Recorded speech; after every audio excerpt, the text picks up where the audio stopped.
Hi, welcome. Enjoy the content, subscribe, and turn on notifications. Michael Torres never thought his life would fall apart over a casual comment during dinner. At 38, he'd built a solid career as a criminal defense attorney in Brooklyn, known for cracking cases everyone else gave up on. His obsessive attention to detail, ability to read between the lines, and sharp instinct for inconsistencies made him feared in courtrooms. But those same skills, so sharp in the courtroom, stayed strangely quiet at home, until that October Tuesday. The table was set with Amanda's usual care: roasted chicken, mashed potatoes, a fresh green salad. Lucas, 9, chattered about his math test, while Emma, 6, drew unicorns on a recycled notebook. Michael had just come off a long day preparing closing arguments for a complex federal case. He was tired, distracted, already thinking about the next sessions. That's when Lucas, mid-bite of chicken, casually dropped, "Mom has a new friend. He's cool. Took us out for ice cream." Michael felt something cold crawl up his spine. It wasn't exactly alarm, it was the same feeling he got in court when a witness gave a slightly off answer. He looked up slowly. Amanda had frozen, fork halfway to her mouth, eyes locked on her plate. The tension lasted only 2 seconds before she forced a smile. "What friend, Lucas?" Michael asked, keeping his tone light. Amanda jumped in quickly. "Oh, Daniel. A vendor from the office. Just once, it was work-related. He had to drop off some contracts and ended up giving the kids a ride." "Nothing." But Lucas, oblivious to the rising tension, shook his head. "No, Mom. It wasn't once. It was 3 times. Remember when he gave you flowers that day we went to the park?" The boy smiled, pleased he'd corrected what he thought was his mother's forgetfulness. The silence that settled over the table was thick as fog. Amanda opened her mouth, closed it, tried to laugh. "Oh, right. I forgot about those other times. But they were just work stuff, really." Michael watched his wife. 11 years of marriage had taught him how to read every micro-expression on her face. The flush on her cheeks. The way her eyes darted left, classic sign of a lie. Her fingers fidgeting with the napkin. Every detail screamed what she wouldn't say. He finished dinner in silence. Helped Emma with her homework, tucked the kids in, and waited. Waited for Amanda to take her long shower, put on her face cream, slip into her cotton pajamas, the same ones she wore every night. Waited until she was asleep. Then, at 11:37 p.m., Michael picked up her phone from the nightstand. He knew the password. Always had. It was Lucas's birthdate, something Amanda never changed because it was easy to remember. He unlocked the phone and started searching. Recent calls. Texts. Emails.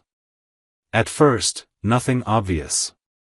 But Michael knew where to look. He spent days digging through digital evidence for criminal cases. He found the messaging app hidden inside a folder labeled Recipes. Opened it. And there it was, 7 months of messages between Amanda and Daniel Reeves. They weren't professional. They weren't about contracts or deliveries. They were words that cut through Michael like broken glass. "You make everything more intense," Amanda had written 2 weeks ago. "I can't wait until Thursday," Daniel replied. Messages about hotel meetings. References to Our Place, a cafe in Park Slope Michael had never been to. Photos she'd sent, smiling selfies, some taken in their own bathroom, others in places he didn't recognize. And the most recent one, from last night: "Can't wait for Thursday. It'll be our longest night yet." Michael scrolled back further. The messages started in March, 7 months ago. Began timid, professional, then turned to flirting, then declarations. And buried in a June conversation was the message that shattered him. Daniel had asked, "What about the kids? How does this work?" And Amanda had replied, with a casualness that turned Michael's blood to ice, "They'll adapt." Kids always adapt. It's better they grow up seeing their mom happy than in a home without love. Michael looked at Amanda sleeping beside him, breathing calmly, face relaxed. Who was this person? In 11 years, he thought he knew her completely. Now he realized he only knew the version she let him see. But Michael Torres wasn't a man who acted on impulse. Not in court. Not in life. He built cases. Gathered evidence. Planned strategy. And that's exactly what he did. The next morning, he kissed Amanda goodbye before heading to the office. Long day. I'll be late, he said. She nodded, relieved he seemed clueless. Michael drove to his office, cancelled all his appointments, and called Vincent Cardoso, the former private investigator who'd worked on 3 of his criminal cases. I need everything in 36 hours, Michael said, sitting in the empty conference room. I want to know who this guy is, where he works, if he's married, his history, everything. And I need photographic proof of every meeting. Vincent didn't ask unnecessary questions. I'll send 2 operatives. You'll have the report by Thursday morning. For those 36 hours, Michael performed like he was up for an Oscar. Came home at his usual time. Played with the kids. Talked to Amanda about trivial things, the school renovation, the leak in the laundry room, weekend plans. She was more relaxed now, convinced Lucas's comment had slipped past him unnoticed. On Thursday morning, as Amanda got ready for another corporate event, she even hummed in the shower. Michael was in the kitchen when Vincent's email arrived. He opened the attachment on his phone and felt the floor vanish beneath him, even though he'd braced for the worst. 43 pages. Photos with timestamps and geolocation. Amanda and Daniel entering the hotel within Williamsburg. Kissing in a supermarket parking lot. Holding hands at a cafe table. Leaving a movie theater together, the same theater Amanda had claimed she was at, with clients, 3 weeks earlier. But the report had more. Much more. Daniel Reeves, 34, wasn't an event consultant. He was a personal trainer with basic certification, working at a mid-level gym in the Bronx. Married 6 years to Jennifer Reeves, a grade school teacher. Father of 4-year-old twin girls. And he had a history, a 2019 lawsuit from a former client accusing him of inappropriate relationship and emotional extortion. The case was settled under a confidential agreement. Michael read it 3 times. Amanda wasn't the victim of a sweeping passion. She was the target. Daniel had a pattern: married women, financially stable, emotionally vulnerable. He seduced them, fed their fantasies, and eventually asked for financial help when the affair cooled. 3 women in the last 5 years. Amanda would be the 4th. Something shifted in Michael then. The pain was still there, deep, sharp, real. But it was covered by a layer of cold, controlled rage. The kind he used in court. Calculated. Lethal. That night, after sending Lucas and Emma to their grandparents with the excuse of a special weekend, Michael waited for Amanda to come home from what she called her happy hour with the office crew. She got back at 10:15 p.m., smelling of cheap wine and a cologne Michael now recognized from the photos, the same one Daniel wore. "Hey, love," she said, kicking off her shoes by the door. "Sorry I'm late. Traffic was awful on the bridge." Michael was sitting at the kitchen table. Didn't stand. Just slid a thick envelope across the wooden surface. "Before you open this," he said, voice unnervingly calm, "I want you to know one thing. I had 11 years to know you, Amanda. It took me 36 hours to find out who you really are. Maybe I'm a better investigator than I am a husband." Amanda stared at the envelope like it was a venomous snake. Her hands trembled as she picked it up. Slowly, she opened it. The first photo showed her and Daniel kissing in the parking lot. The second, entering the hotel. The third, and Michael saw the exact moment she went pale, was Daniel with his wife and twin daughters on a picnic, dated 2 weeks ago. "This isn't what it looks like," she started, voice cracking. Michael raised his hand, cutting her off. "No. Don't insult my intelligence now. You spent 7 months lying. You don't get to start telling truths just because you got caught." He pulled out a second folder, even thicker. "Know what's in here? Divorce papers. A full custody petition citing emotional abandonment and exposing our children to an inappropriate relationship. And this letter," he held up a separate envelope. "It's a copy of everything you said about Jennifer Reeves. Every message where you called her husband's wife an obstacle. Every joke about her daughters. All of it." Amanda's face went from white to green. "Michael, you're not going to." "I already sent it," he said, looking straight into her eyes. "At 6 p.m. Jennifer's probably already confronted her husband. Oh, and I checked, Daniel has a joint bank account with his wife. When she freezes the funds, and she will, because I attached the bank statements showing the hotels, it'll be interesting to see how long he stays in love with you." Amanda collapsed into her chair. Tears started rolling, but Michael felt only emptiness. She wasn't his wife crying anymore. She was a stranger living in his house. "The lawyers will contact you on Monday," he continued, gathering the papers.